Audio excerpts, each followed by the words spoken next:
The Avata is here, and it's one of DJI's most interesting drones yet.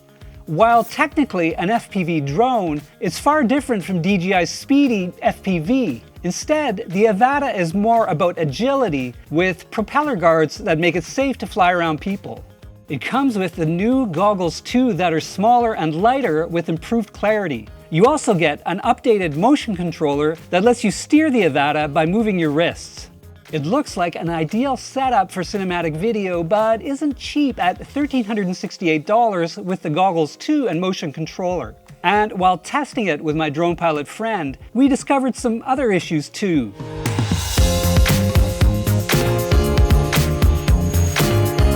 With prop guards and a square form, the Avata doesn't look like any other DJI drone. It's much lighter than the FPV at 410 grams, and it's just 7 inches square and 3.1 inches high, so it can fly into tight spaces.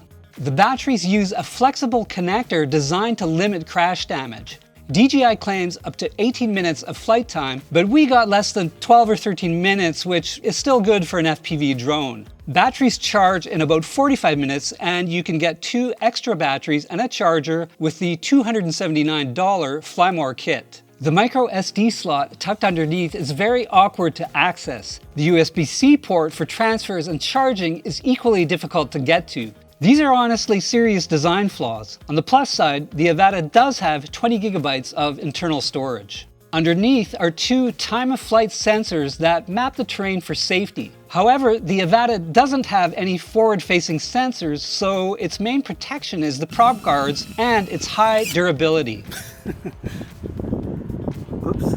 With the Avata ProView combo, you get the DJI motion controller as the only way to fly. You can also use the FPV remote controller too, but it's sold separately for $200. Also included in that bundle are the new goggles 2, not to be confused with the goggles V2.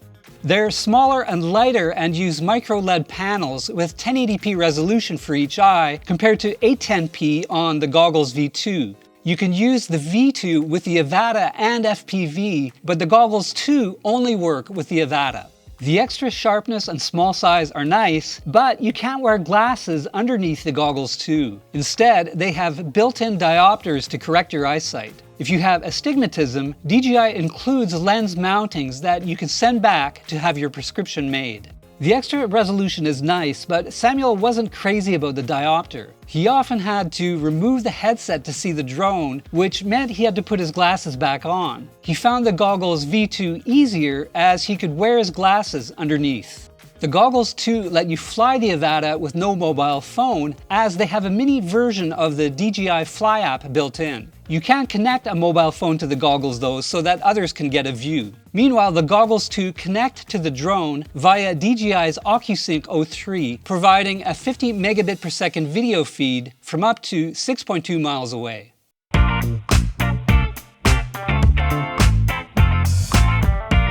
The Avata is a blast to fly, but it's not as fast as some FPV drones. It tops out at 60 miles per hour in manual mode, well under the 87 miles per hour of DJI's FPV. And that's in manual mode. Sport and normal modes are considerably slower.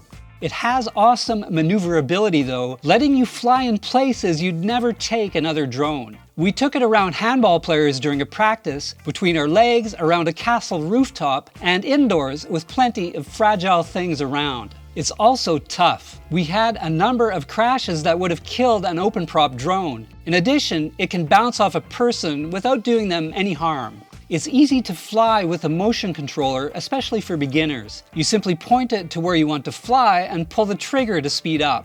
To climb, tilt the controller upward and apply power, and reverse that for descents. A large button on top brings it to a hover.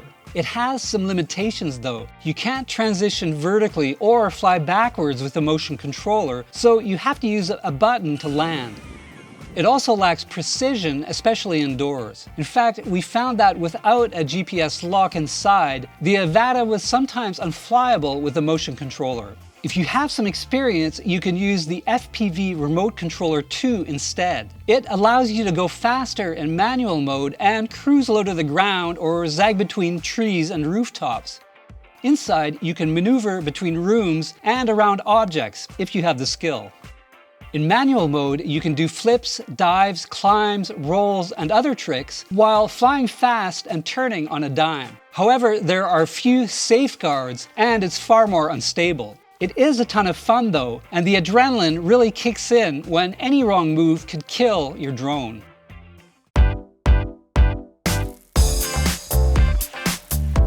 Most so-called cinewhoop FPV drones use external cameras like the GoPro Hero Bones, but the Avata has one built in. It uses the same size 1/1.7-inch sensor as the new Action 3 camera, with 64% more sensor area than the FPV.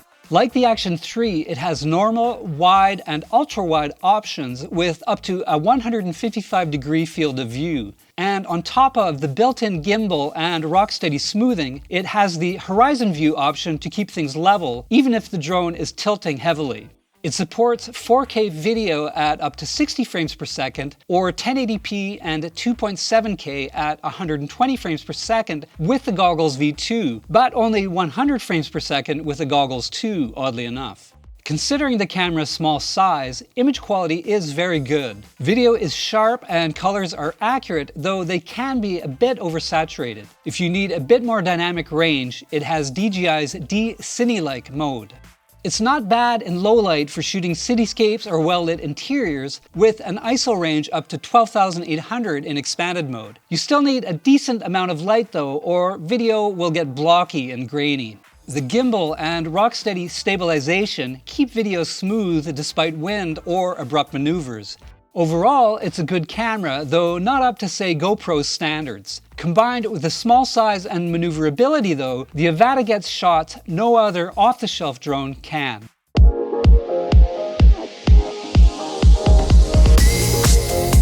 Overall, the Avata is a tough, maneuverable little drone that produces great footage, but it has a few weird flaws and limitations. The Goggles 2 aren't ideal if you wear glasses, and the microSD card placement sucks. Plus, the motion controller isn't ideal for precise FPV flying, particularly indoors. It's also fairly costly. Though the base drone is $629, it's $1,388 with the Goggles 2 and motion controller, plus another $279 with the Flymore kit. If you add the FPV remote controller too, that's $199 more. Still, there aren't many other ready-to-fly drones that can do what it does. If you want a highly maneuverable and relatively safe cinewhoop style drone without building one yourself, it's really in a class by itself. Thanks for watching, and if you enjoyed this video, please hit like and subscribe, and for more on technology, check out Engadget.com.